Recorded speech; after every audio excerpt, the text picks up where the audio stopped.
Hi guys, thanks for joining me today. I'm Marilyn and my channel is Making with Marilyn. Now Father's Day is this Sunday. It's Thursday night. I need to make something for my husband. And so I picked up this shirt today at Dollar General. It's just a basic t-shirt. It is a blend, so it has cotton, poly, and I think one more thing in it. Can't remember what it was, maybe spandex. But what I'm doing today, you could actually use 100% cotton for. Now I'm going to use the DTF Sublimation Hack. So a DTF printer prints all the colors of a regular printer, plus it prints white. You can make anything you want out of it. You can print pictures out of it, and then you can press them on shirts.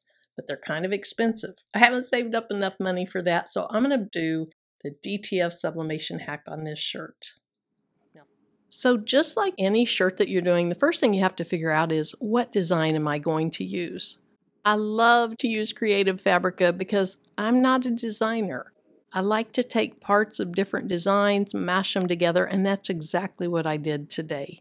All right, to get ready to print, this is the DTF film. It comes in different sizes. This is a very large size, but I need this because my design is a little bit larger than what you would need for a regular size sheet of paper. Now with this Yamation film, notice it says this side of the transfer film is the printing side. So what I want to do is, when I take this out of here, I want to be careful to go ahead and leave this print side up. It's a little bit difficult to figure out which is which. Once you've used it a while you can, but it's not like some paper where you can easily tell which is the print side and which is the back side. Now the back side is a little bit more glossy. It's not really glossy, but there's a little bit more of a sheen to it than the print side. So I'm going to go ahead and take one piece out. And then I've seen plenty of people that have various methods on how to get this to go through the printer. But I'll show you the one that works consistently for me. Now, this is a 13 by 19 piece of paper. And what I'm going to do is, I'm going to take my film almost to the top of it. There's a little bit of the paper exposed. And I'm just going to put 3 pieces of tape at the very top. Now when you do this, you have to make sure, well, I'm out of tape. You have to make sure that your design is low enough that it's not going to be up there. So I give myself plenty of space for that.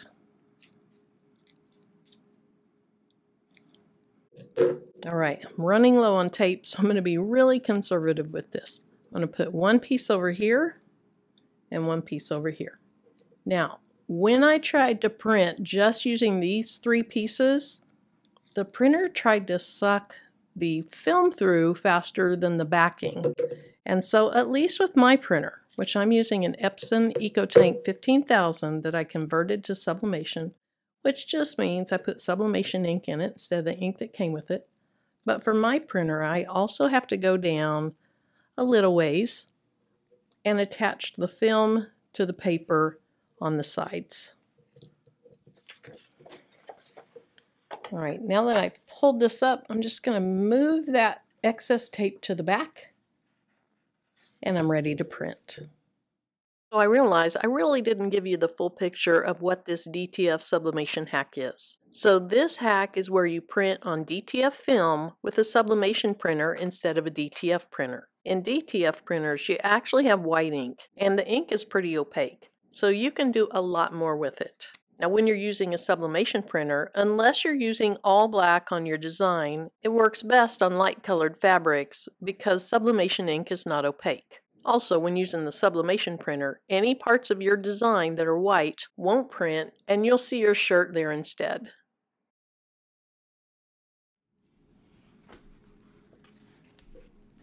Now this looks pretty good. It is just plain black ink. Because you're printing this, you could have done anything you wanted with this. Like if this were my shirt, I probably would have sliced out of animal print for part of this, but it's for my husband, so I went with straight, just black ink. All right, so here's the type of powder we're going to use. This is Yamation DTF powder. This is just the regular grade. And by that, what I mean is they have fine powder, medium powder, and coarse powder. And so I ended up cutting off the labels, putting them on these containers. I got these at the Dollar Tree. So I have some fine powder, but for this, the parts of this really aren't that intricate, so I'm going to use just the regular. So the first thing I'm going to do once I have my glove on is go ahead and open this up, and I have a little cup in here that I use. I just leave it in here. So I want to kind of stir it around, make sure the parts are broken up, no big clumps. And then I get a whole lot out. So I probably overdo mine. That's just the way I roll. But the good news is the excess can go right back in this container. So I'm going to sprinkle this powder over the whole thing. And if you couldn't read what it says Smokin' Hot Grill Father. So my husband likes to grill, he loves to smoke meats, and it's for Father's Day, so I wanted the word father or dad or something in there without it being in your face that, hey, this is a Father's Day gift. And then what I'm going to do is I'm going to take my paper and I'm just going to lift it so that this powder goes back and forth. I want to make sure I coat all the parts of that ink. Now, I was trying to keep the powder over this butcher paper. I got some on the table, and so I'll be very careful to clean that off. So I'm just going to do this several times, go back and forth.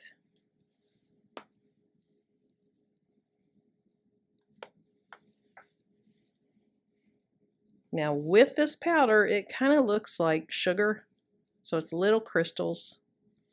And again, this is the medium grade or the medium size, not the fine, not the coarse. I've never used the coarse. I've used the fine and the medium. I've had good luck with both of them, but when I'm doing things that have little intricate parts, I like to use the fine. All right, I think that looks good. So I'm just going to lift this, let the excess go on my paper, and then I'm going to tap off the rest of it. Now it's time to cure this. So what I want to do is I want to add heat so that that melts to the ink. So for this next part, I need to cure that powder. So that just means I need it to melt. Now I've typically done that by hovering a platen of a heat press over it. But I saw Crystal Ann use her Cricut Easy Press. I have it set for 385, and the reason I'm doing that is I want the sublimation ink to go ahead and pop. Now I have it set for 45 seconds, but I realize after I flip it over, I'm not going to be able to reach the timer. So you can either use your phone, or I'll just have Alexa tell me when 45 seconds are up. I'm going to watch it while I do that, but after 45 seconds, we'll see what it looks like. So if you do this, use your heat gloves, just be really careful. We're just going to flip this upside down. And then I'm going to put this parchment paper over it just to protect the platen. And then I'm just going to set this on top. And you guys, I realize I had 2 pieces of film attached to this paper. So I actually have a spare piece of film under this top piece. All right, so I'm going to go ahead and just hold it down.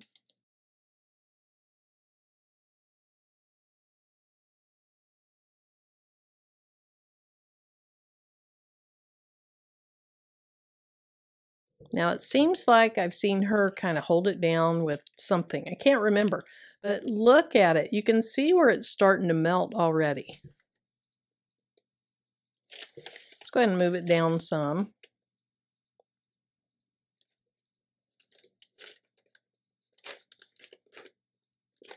I think she also said she found a grill at a thrift store or secondhand shop or something, and she likes to actually do this on top of an electric griddle.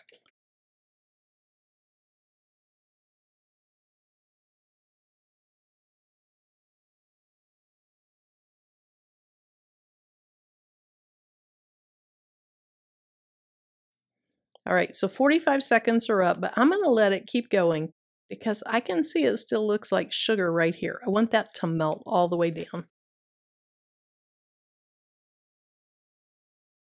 Now the one thing that happens when you melt this, and when that sublimation ink starts to pop, you see your little roller marks. And I have not perfected how to have this print without those roller marks. I've seen where people decrease the density of the ink. I just haven't figured it out yet, so I need to. All right, that looks good. Let me hold that up so you can see it. You're also going to notice those pesky roller marks. So let me show you how I fix those. Now that it's cured, I can go ahead and remove the film. Now remember I said I had an extra piece in here. Two of them were stuck together. So I will go ahead and put that back in the package. Now I like to wait until after it's cured to take these apart because I feel like I have less likelihood of smearing the ink. Because now that it's cured, I can touch this. It is now just ink adhered to that adhesive.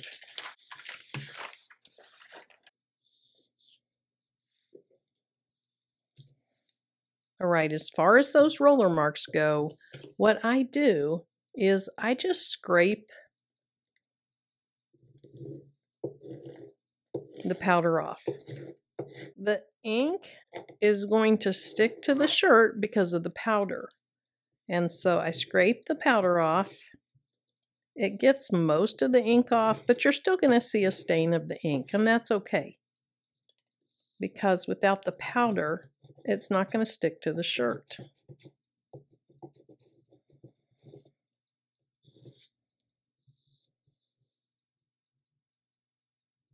Now in tighter areas, I just use a weeding tool and I scrape it like this.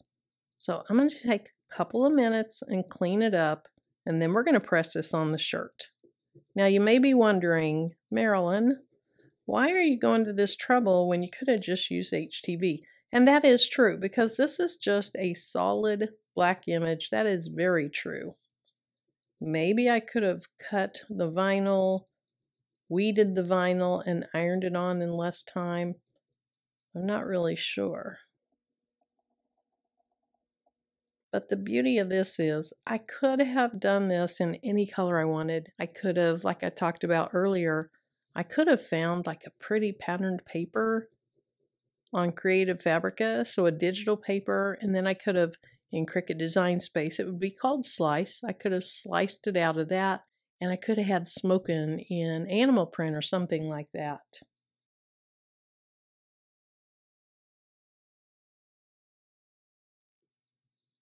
All right, I think I'm good to go. Now I like to go ahead and cut my designs down so that if there's any extra ink outside that I didn't notice, I've gotten rid of it by cutting it off. I can also see better where to put this on my shirt when it's about the size of the design instead of this huge thing.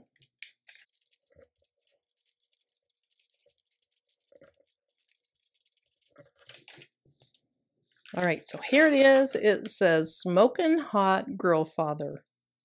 So cute.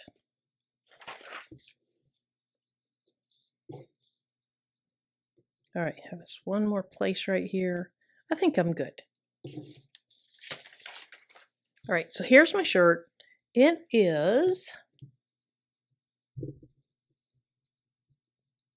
a Hanes Cool Dry extra large, and I got it at the Dollar General. It's kind of a heathered red. So what I want to do is I want to go ahead and preheat this or pre-press this to get the moisture out. So it is time to get this show on the road and get this done. All right, so let's look at the instructions on the back of this. For this film, I'm going to press this at 325 for 10 seconds under very firm pressure. And then it says peel the transfer film after 10 seconds. Now, I have done this on my HTV Ront, which is an auto press.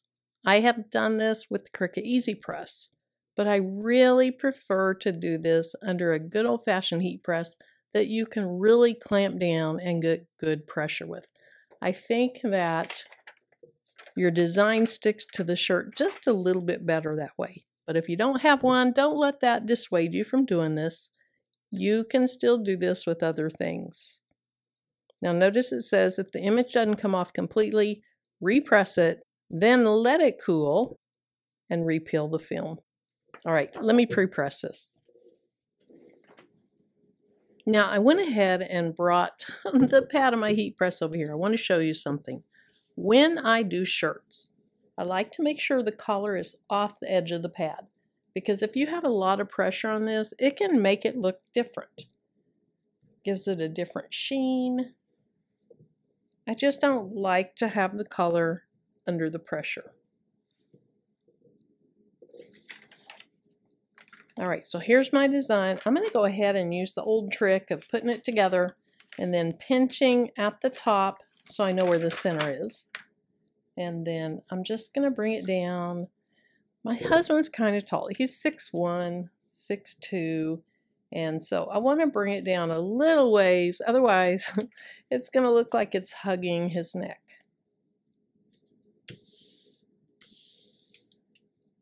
All right, what do you think?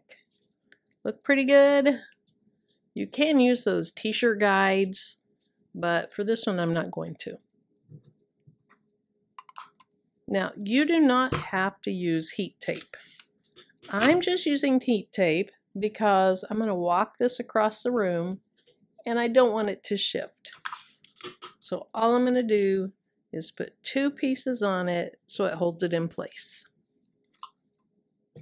All right, so I'm doing 325 for 10 seconds.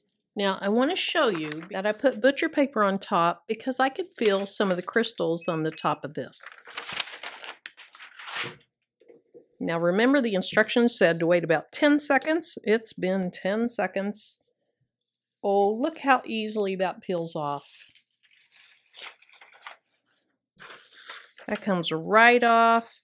And look, it lifted all over the place. There's no bits and pieces left on there. And my shirt is so cute. And I don't see those pesky roller marks.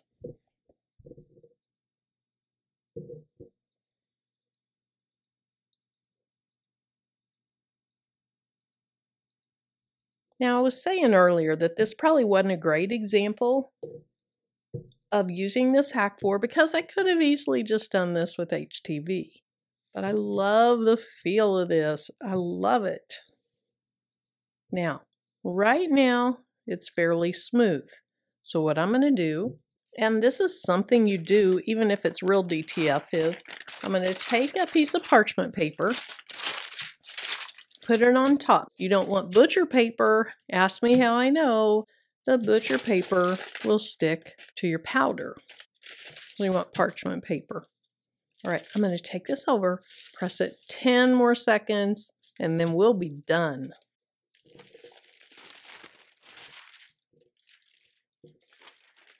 All right, now that I have that second press, I can barely feel it. It has really sunk down into the fibers of this shirt. Now, mind you, I had very, very firm pressure on my heat press. But let me put this close to the camera.